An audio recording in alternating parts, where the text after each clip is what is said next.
Vendosni krip në këtë vend të shenjtë në shtëpinë tuaj dhe fitoni shumë para. Përshëndetje të dashur shikues, miq të dashur të energjisë dhe bollokut. Sot do të flasim për diçka që ndryshoi jetën time rrënjësisht dhe që mund ta ndryshojë edhe tënden brenda pak ditësh. Nuk është ndonjë kurs i shtrenjtë, nuk është ndonjë gur magjik që kushton qindra euro, është diçka që e ke tani në kuzhinën tënde, kripa e zakonshme e tryezës. Po, e dëgjove mirë. Kripa që i hedh supës mund të jetë çelësi për të çliruar rrjedhën e pasurisë, shëndetit dhe lumturisë në jetën tënde. Unë vetë e provova këtë ritual kur isha në një nga periudhat më të errëta financiare të jetës sime. Brenda 21 ditësh mora 2 pagesa të papritura dhe një mundësi pune që mi dyfishoi të ardhurat. Nuk po them që do të ndodh tamam një lloj të ti, por po them që energjia ndryshon kur ti e ndryshon frekuencën tënde dhe kripa është një nga mjetet më të fuqishme që njeh njerëzimi për ta bërë këtë. Pjesa 1. Pse funksionon universi me vibracione? Le të fillojmë nga fillimi, sepse nëse e kupton këtë, gjithçka tjetër bëhet e thjeshtë. Çdo gjë në këtë botë është energji. Ti je energji. Unë jam energji. Paraja është energji. Mendimet tona janë energji. Shkenca moderne e quan këtë teoria kuantike e fushës. Fizikanët thonë se atomet nuk janë gjëra të ngurta, por janë valë probabiliteti që vibrojnë me frekuenca të caktuara. Edhe Bibla thotë, në fillim ishte fjala dhe fjala ishte Zot. Fjala është vibracion.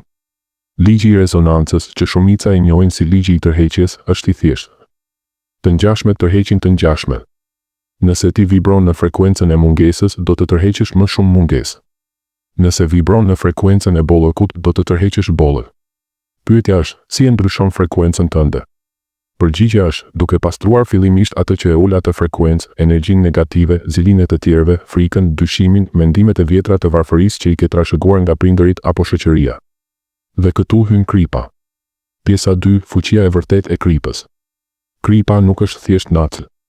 Kripa është një nga pastruesit më të lashtë dhe më të fuqishëm të energjisë në planet. Në Romën e lashtë, ushtarët paguheshin me krip, prej andej vjen fjala salari në anglisht dhe rrogë të ne. Kripa ishte aq e çmuar sa konsiderohej monedhë. Pse? Sepse njerëzit e lashtë e dinin fuqinë e saj. Kripa thith.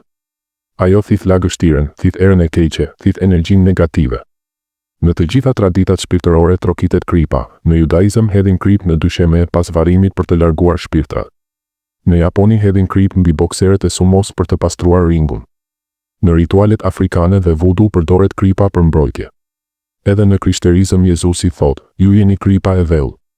Kripa ka strukturë kristalore perfekte geometrike, është një nga pak substancat në natyrë që ka kub perfekt.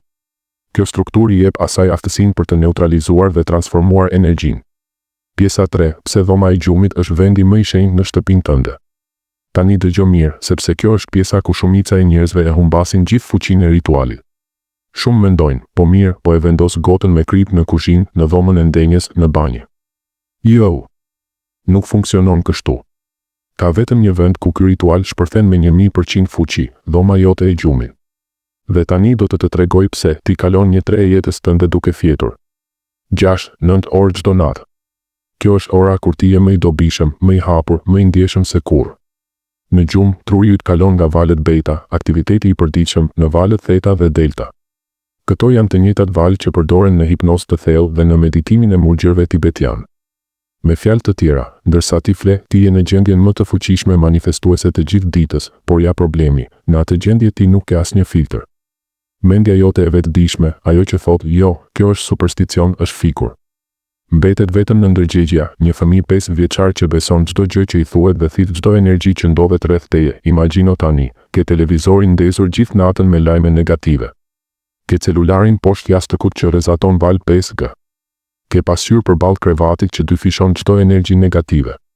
Ke grumbulluar rroba të palara në qoshe. Ke debatuar me partnerin para gjumit dhe energjia e zënkës është ende në ajër. E gjithë kjo hyn direkt në ndërgjegjen tënde si një virus kompjuterik. Çdo mëngjes zgjohesh dhe pa e kuptuar sabotazh veten, ke frikë të kërkosh rritje page, ke frikë të hapësh biznes, ke frikë të investosh, ke frikë të duash sepse natën ke programuar veten për mungesë. Dhoma i gjumit është faltoria jote personale. Është vendi ku ti ribëhesh çdo natë. Nëse aty ka energji të ulët, ti ribëhesh një version më i varfër, më i sëmur, më i trishtuar i vetes.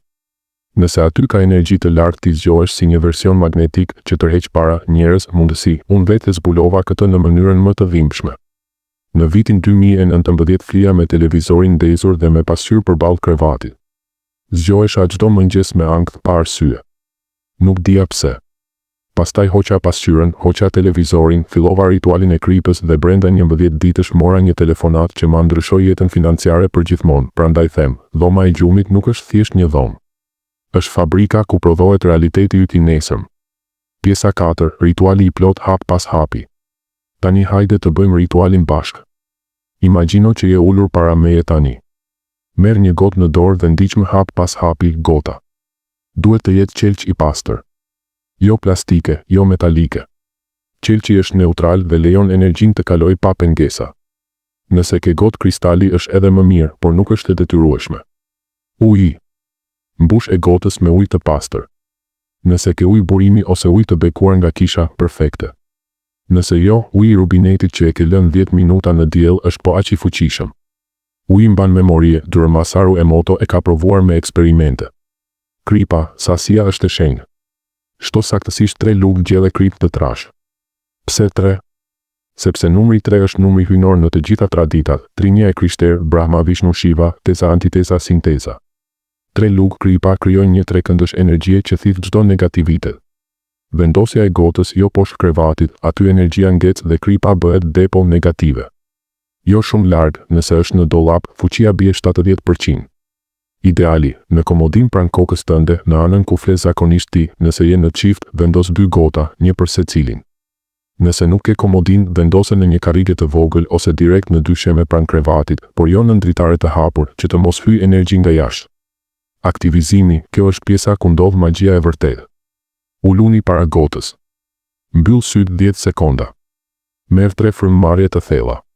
Pastaj hap sytë dhe shiko ujin drejt në sy, si të shikosh një person që do shumë. Filloni të përziheni me lugë druri ose me gishtin e djathtë, gishtin e diellit në drejtim të akrepave të orës, vetëm në atë drejtim, sepse është drejtimi i manifestimit, dhe tani përsëritni me zë të lartë, me emocion, me lot në sy nëse të vjen, me këtë ujë dhe me këtë krip të shenjtë.